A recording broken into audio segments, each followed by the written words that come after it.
Hello guys, welcome back to Lakshya Siddhi. This is Puneet Gautam. तो आज का जो टॉपिक रहने वाला है, मुझे पता है शायद कल से जो है वो एच पी यू की आई सी डी ओल में जो है काउंसलिंग शुरू होने वाली है। किससे रिगार्डिंग? बी एड से रिगार्डिंग। तो आज हमारा वही टॉपिक रहने वाला है कि एच पी यू में जो सी डी ओ ई यानी कि आई सी डी ओल या फिर अगर हम कहें डिस्टेंस लर्निंग एजुकेशन से जो ये बीएड प्रोग्राम होता है अपना, ये शास्त्री हो गए, जेबीटी हो गए, इन लोगों के लिए जो ये बीएड प्रोग्राम होता है, हालांकि it's not to be very specific for those only, but हाँ ज़्यादातर इसमें शास्त्री बीएड वगैरह लोग, यही लोग ज़्यादातर रहते हैं। हम कह सकते हैं कि इनके लिए है ना। तो इस बीएड प्रोग्राम के अंडर क्या उसकी काउंसलिंग डेट रहने वाली है, क्या उसका वेन्यू रहने वाला है, एडमिशन फीस के बारे में, डॉक्यूमेंट चेकलिस्ट के बारे में, सब के बारे में डिटेल से बात करेंगे और एज पर देयर पीडीएफ ही बात करेंगे। ऐसा नहीं है कि हम कहीं इधर उधर से बात करेंगे ना, उसके पीडीएफ के बारे में ही बात करेंगे कि उन्होंने पीडीएफ में क्या बताया है, किस तरह से स्केड्यूल रहने वाला है। चलिए शुरू करते हैं। तो ये उनकी तरफ से एक हमारे बीच एक नोटिफिकेशन जारी हुआ था एचपीयू की तरफ से। तो इस नोटिफिकेशन में अगर मैं आपको जूम करके दिखाऊँ ना इसको, ये देखो, इस तरह से ऐसे है। अब चलते हैं ना, इस नोटिफिकेशन के अंडर चलते हैं। तो before going through the counselling schedule please read following instruction. नीचे वाले इंस्ट्रक्शन पढ़ने हैं। आपने एक ऑनलाइन एडमिशन फॉर्म भरा होगा, ऑनलाइन एडमिशन फॉर्म, उसको प्रिंट करके साथ ले जाना है। ये बहुत कंपलसरी चीज़ है, ऑनलाइन एडमिशन फॉर्म, ठीक है। तो उसको साथ ले जाना है। उसके बाद जो है उसके बाद एन ओ एक जो टीचर है ना, वो जो इन सर्विस टीचर्स है, इन सर्विस टीचर, उनको भैया एक एनओसी भी साथ लेके जानी पड़ेगी। एनओसी, एनओसी कहाँ से क्यों लेकर जानी पड़ेगी? एनओसी कहाँ से आप सभी को पता है, आप ट्रेन टीचर हो, आप लगे हुए टीचर हो, कि एनओसी कहाँ से मिलेगी? क्योंकि आप कुछ नई पढ़ाई करने जा रहे हो तो एनओसी के बारे में आपको इतना तो पता ही है ना। आगे ये देखो, यहाँ पे एनओसी के बारे में यहाँ पे क्लियरली इन्होंने बता दिया है, ठीक है। आगे अगर हम चले इस शेड्यूल के अंडर, अगर कोई किसी और की जगह पर, अगर कोई किसी और की जगह पर आकर इस काउंसलिंग को अटेंड करना चाहता है, जैसे मान लो मैं पुनीत गौतम हूँ, पुनीत गौतम की जगह पर अगर कोई और व्यक्ति आकर, जैसे मान लो पुनीत गौतम की जगह पर उमेश कांत आकर के अगर उसको काउंसलिंग को अटेंड करना चाहता है तो वो कर सकता है, कोई टेंशन वाली बात नहीं है। उसके लिए एक फॉर्मेट लगता है, एक लेटर लगता है जो इसमें अटैच किया हुआ है उन्होंने साथ में। बस वो लाना है, आईडी प्रूफ लानी है। देखो यहाँ पे दिया हुआ है, आईडी प्रूफ लाना है। Person appearing for the counselling, उसी का आईडी प्रूफ होना चाहिए जो अपीयर कर रहा है काउंसलिंग में, है ना। The candidate who are unable to attend देखो ये वाली लाइन देखो आप। The candidate who are unable to attend the counselling may authorise the other individual for attending the counselling along with रुको मैं लाइन हटा दूँ ना, हाँ, along with all original necessary document authority letter with photo fixed on letter. तो जितनी भी चीज़ें मैं यहाँ गिनूंगा ना, मतलब मान लो मेरी उमेश कांत जी कर रहे हैं अटेंड, तो उमेश कांत जी को मेरे सारे के सारे जितने भी मेरे सर्टिफिकेट वगैरह है वो साथ लेकर जाने पड़ेंगे। और उसमें जो जो मैं आपको अभी बताऊंगा, चेकलिस्ट एक पूरी की क्या क्या चीज़ें ले जानी चाहिए साथ, तो वो उनको साथ ले जाना पड़ेगा। और साथ ही साथ उमेश कांत जी को अपना आईडी प्रूफ भी साथ लेकर जाना पड़ेगा विद एनेक्स्चर टू, एक लेटर इसमें है, उस लेटर के साथ उनको ये सब चीज़ें ले जानी पड़ेगी, ताकि मतलब एक क्लियरिटी रहे कि यार आपकी जगह पे किसी और ने इसको जो है अटेंड किया है, ठीक है जी। तो ये सब चीज़ें हमें पता लग गई। टेंशन ना लो, ये पीछे से जो इतने सारे मैसेज आ रहे हैं, इसके पीछे का रीज़न ये है कि मेरा एक व्हाट्सएप पे चैनल है, मैं उसका लिंक इधर वीडियो में डाल दूंगा, आप प्लीज़ उस चैनल को ज्वाइन करिए। और मैं पिछली भी मेरी किसी वीडियो को उठाकर देख लीजिएगा, मैंने एक व्हाट्सएप का चैनल लिंक डाल रखा है, तो उसमें आप प्लीज़ ज्वाइन करिए। उसमें मैं कभी ना कभी कुछ ना कुछ डालता ही रहता हूँ इन्फॉर्मेटिव चीज़ें। आगे चलते हैं। तो जो कैंडिडेट है वो कैसे अपना फ़ीस कितनी रहने वाली है? फ़ीस रहने वाली है 25,660, इन्होंने क्लियर तौर पे लिख दिया है।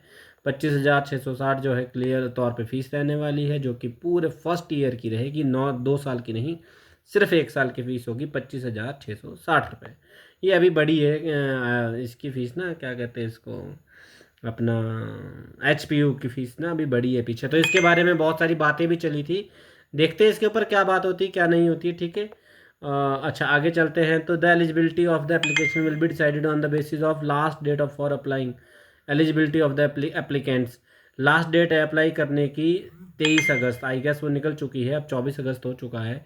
तो लास्ट अगस्त पिछले कल थी, लास्ट डेट पिछले कल थी, तो आज तो डेट ओवर हो चुकी है। तो अब तो जो है जिसने कल तक अप्लाई कर लिया था वो अब जा करके क्या होगा, सीधा काउंसलिंग में जाएंगे। तो काउंसलिंग की डेट्स क्या रहने वाली है, काउंसलिंग की डेट्स यहाँ पे क्लियर तौर पे सामने दिखी है। Date of the physical counselling 25/8/2026 रहेगी जी। किसकी रहेगी, ऑल कैटेगरीज, सारी कैटेगरी, बट कौन कौन से लोग, देखो सारी कैटेगरी के लोग, बट कौन से लोग, जो मेडिकल, नॉन मेडिकल और कॉमर्स, ये तीनों से जुड़े हुए हैं, जो मेडिकल, नॉन मेडिकल और कॉमर्स, इन तीन उससे जो जुड़े हुए हैं उनके लिए रहने वाली। और टाइमिंग देखो एकदम सामने दी है कि मेडिकल वालों की 10 से 12, नॉन मेडिकल की 12 से 2, और कॉमर्स की जो है 2:30 से 5 बजे तक जो रहने वाली है, काउंसलिंग रहने वाली है सभी कैटेगरी की। ये कब रहेगी जी, कल रहेगी 25 तारीख को, है ना। और आपको कहाँ जाना है, वेन्यू आपको यहाँ दिखा है, ऑडिटोरियम है यूनिवर्सिटी का। टेंशन वाली बात कुछ नहीं है, आप सीधे जब यूनिवर्सिटी पहुँचोगे तो एक आईसी डोल वाली बिल्डिंग की तरफ को चले जाओ। उसी के आईसी डोल वाली बिल्डिंग और जो मेन कैंपस उसका है ना, आईसी डोल वाली जो बिल्डिंग का जो गेट है ना, उसको एंटर करते ही राइट हैंड साइड को ऊपर को आपको जो है ऑडिटोरियम आ जाता है। वहाँ पे रहते हैं लोग बताने वाले, वहाँ पे आपको पूरी की पूरी हर चीज़ वहाँ पे आपको प्रोवाइड हो जाएगी, पूरी इन्फॉर्मेशन मिलेगी कि कहाँ आपको काउंसलिंग हो रही है, ठीक है। ये तो रही जी 3 स्ट्रीम की बात, मेडिकल, नॉन मेडिकल, कॉमर्स की बात रही।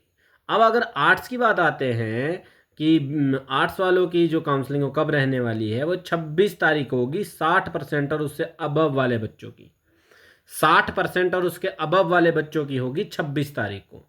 अच्छा, अब ये परसेंटेज किसकी देखी जाती है, अगर आप पीजी बेस पे कर रहे हो ना डिग्री अपनी बीएड की, तो पीजी की देखी जाएगी, पोस्ट ग्रेजुएशन की।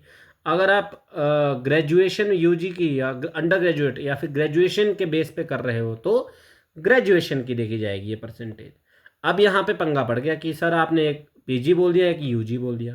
देखो दोनों के बेस पे की जा सकती है, आपके पास जिसमें नंबर ज़्यादा होंगे, अगर पीजी में नंबर आपके ज़्यादा है तो आप पीजी बेस पे करो, क्योंकि सीट लेना इंपॉर्टेंट है। जो ये बीएड यहाँ पे 25,660 की हो रही है, वही बीएड आप सभी को पता है प्राइवेट इंस्टीट्यूट में कितनी ज़्यादा महंगी होती है। तो खैर आप जिसमें आपके नंबर ज़्यादा है, या पीजी या यूजी, जिसमें ग्रेजुएशन में ज़्यादा है तो आप ग्रेजुएशन बेस पे करिएगा। पोस्ट ग्रेजुएशन में आपके पास ज़्यादा है तो आप पोस्ट ग्रेजुएशन लगाइएगा, कोई टेंशन वाली बात नहीं है, ठीक है। इतना हो गया। वेन्यू सेम ही रहेगा सबको, ऑडिटोरियम है ना, इसमें के बारे में बात नहीं करेंगे। आर्ट्स के स्ट्रीम में 60% या उससे ज़्यादा जो बच्चे हैं उसकी है 26 तारीख को जी, ठीक है। आर्ट्स स्ट्रीम में 53% से ज़्यादा बच्चों की होगी जी 27 तारीख को, 26 के बाद, मतलब 60 से यहाँ पे निकल जाएगा 54 तक निकल जाएंगे। 60 से 54% वाले बच्चे जो है वो यहाँ पे निकल जाएंगे 26 तारीख को, और 53% से ऊपर वाले बच्चे जो है वो 27 तारीख को आइएगा, ठीक है। अब जो उसके अलावा बच जाते हैं हालांकि वैसे तो 50% तक ही रहता है इसका, जैसे कि यहाँ दिख रहा है जनरल कैटेगरी के लिए, लेकिन SC ST और OBC के लिए 45% तक के बच्चे भी जो है वो इसमें भाग ले सकते हैं, ठीक है। तो 50% भी अभी किया, पहले तो 55% होता था जनरल कैटेगरी के लिए, तो ये बहुत अच्छी चीज़ है जो 50% तक गए हैं, ठीक है। खैर, आर्ट्स वाले स्ट्रीम का पता लग गया, 1/9/2026 को जाएंगे जो 50 या 50 से ऊपर वाले हैं, ठीक है। या 53 वाले जो है 50 और 53% वाले जो है 27 तारीख को जाएंगे, ठीक है। अब बात आती है क्या 60 वाले किसी और डेट में नहीं जा सकते, अगर उन्होंने अपनी डेट छोड़ दी है, जा सकते हैं, ठीक है। 60 वाले नीचे वाली डेट में भी जा सकते हैं, 53 वाले की डेट में भी जा सकते हैं, बट एक ही बात है कि जो ये कम परसेंटेज वाले हैं वो जल्दी नहीं जा सकते, बस यही गलती है यहाँ पे, ठीक है। इतना क्लियर हो गया जी, हाँ हो गया। अब आगे चलते हैं कि कुछ भी आपको एडमिशन से रिलेटेड क्वेरी है तो डॉक्टर राजेश कुमार शर्मा जी, कोऑर्डिनेटर जो है, उनको आप डायरेक्ट इस नंबर पर फ़ोन करिए, कांटेक्ट करिए। आपको अच्छा यहाँ लिखा है कि वर्किंग आवर्स में ही करिएगा, ऐसा ना हो रहा, ये तो ऑब्वियस है कि यार ये अच्छी बात नहीं है ना कि आप किसी को 5 बजे, 10 बजे, 12 बजे लग गए फ़ोन करने, वो गलत बात है। हाँ, दिन के 10 बजे, दिन के 12 बजे, इसमें वर्किंग आवर्स के बीच में आप फ़ोन कर सकते हो, कोई टेंशन वाली बात नहीं है। इतना हमें क्लियर है। तो चलते हैं आगे। ये क्या है? ये है एम्प्लॉयमेंट सर्टिफिकेट। किसके लिए जी? ये for in service teachers on, जो इन सर्विस टीचर्स है वो ही इसको भर के लाइएगा। और ये कौन उनको प्रोवाइड करेंगे? मतलब आप इसको प्रिंट करके ले जाइएगा किसके पास? अपने प्रिंसिपल हेडमास्टर स्कूल के पास, ठीक है। वो आपको इसमें अथॉरिटी दे देंगे। किस चीज़ की अथॉरिटी दे देंगे जी? आपको पढ़ाई करने की अथॉरिटी दे देंगे, और कुछ नहीं है। ये ज़्यादा बड़ा कुछ भारी चीज़ नहीं है। जो इन सर्विस टीचर है उनके लिए तो ये कागजों से खेलना तो डेली का काम होता है। तो इन सर्विस टीचर्स को ये इतना पता है यार। ठीक है, आगे चलते हैं।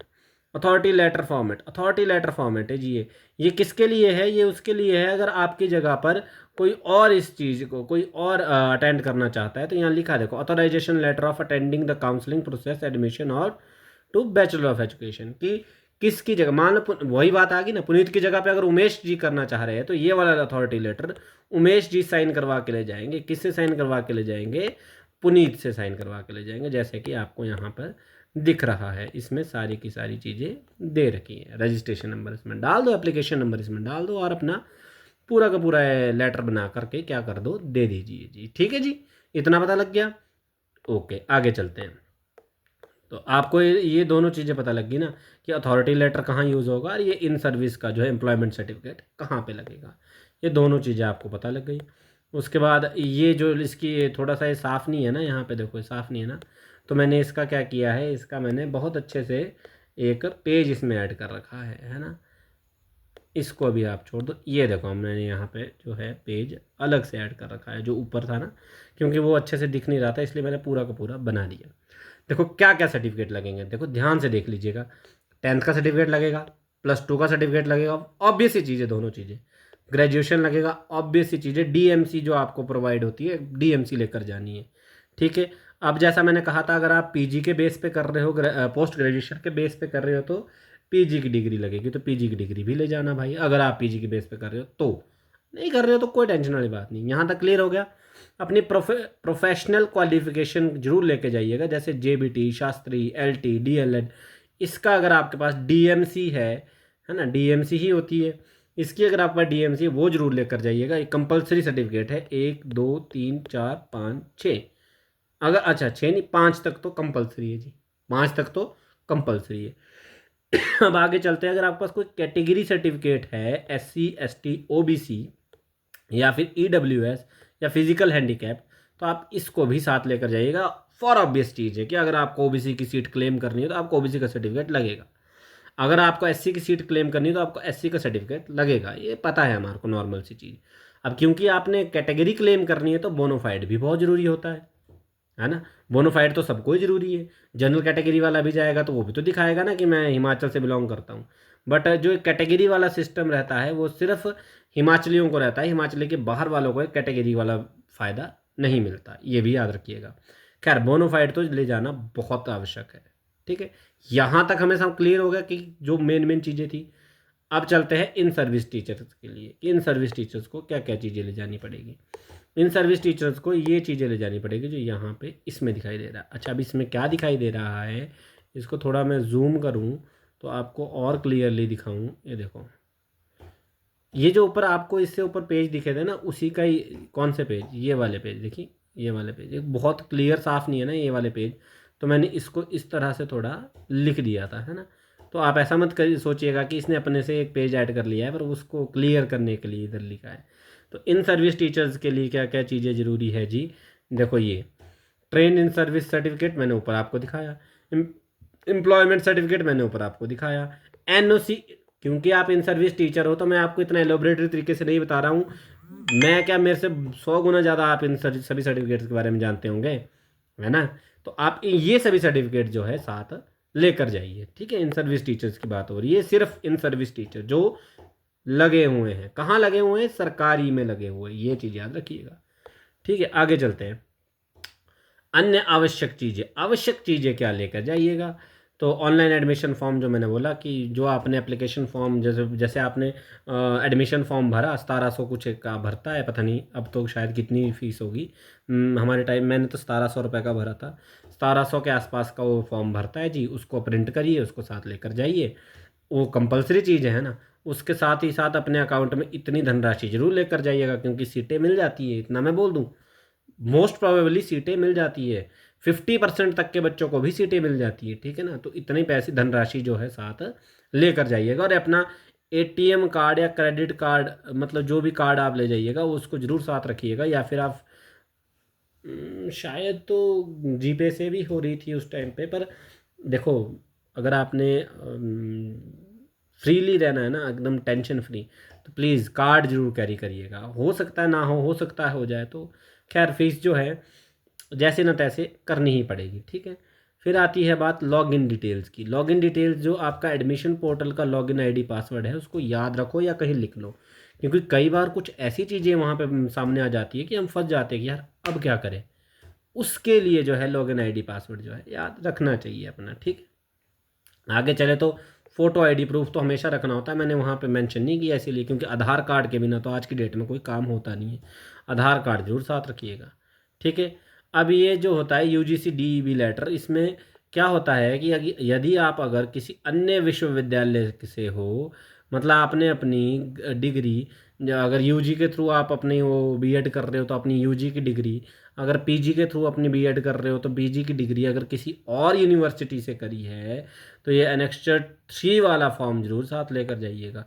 अब ये 3 वाला फॉर्म मिलेगा कहाँ, यहीं मिल जाएगा, टेंशन वाली क्या बात है भाई। ये एनेक्स्चर 4 है ना, और 3 वाला फॉर्म यहाँ मिलेगा। देखो मैं आपको बताता हूँ, इससे ऊपर 3 वाला फॉर्म होगा, ये देखो, ये लेटर मिलेगा आपको, ये लेटर साथ रखिएगा एनेक्स्चर 3 में, ये लेटर साथ रखिएगा, ठीक है ना। अगर आपने अपनी डिग्री किसी और यूनिवर्सिटी से की हो, कॉलेज नहीं कह रहा हूँ, कॉलेज तो हो सकता है आपका कॉलेज एचपीयू के अंडर ही आया, आपकी डिग्री एचपीयू से ही मिली हो। अगर आप किसी और यूनिवर्सिटी के बच्चे हो तो आपको ये वाला लेटर साथ ले जाना आवश्यक है। तो इतना हो गया, इतना हमें समझ आ गया, सब कुछ समझ आ गया क्या क्या चीज़ें लेकर जानी है, ठीक है। थोड़ा सा और एक बार रिवाइज कर लेते हैं, हमने क्या क्या लेकर जाना है।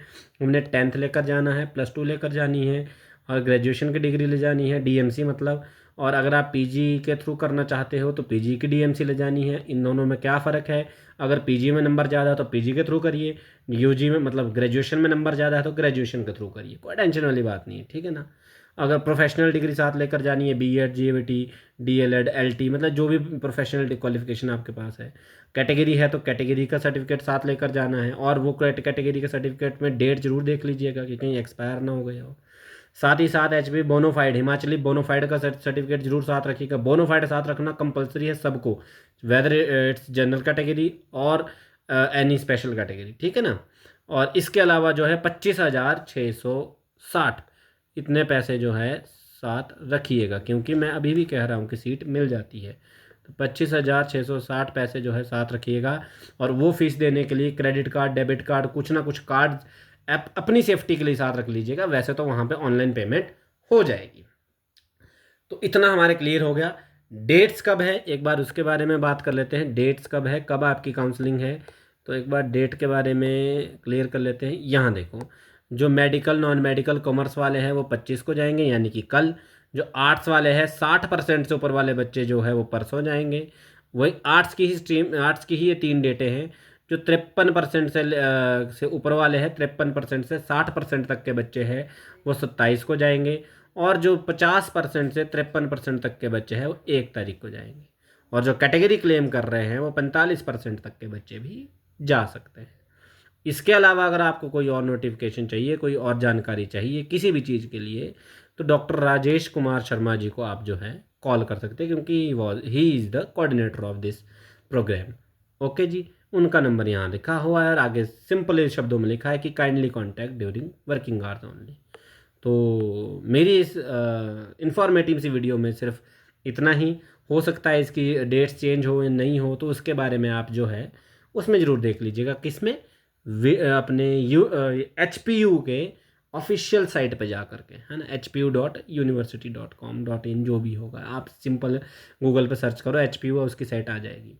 तो ज़रूर उसके ऊपर ध्यान दीजिएगा अगर इसमें डेट्स में कोई चेंजेस हुई होगी। तो आज के लिए इतना ही, मिलेंगे किसी और वीडियो में किसी और टॉपिक को लेकर, तब तक के लिए बाय बाय।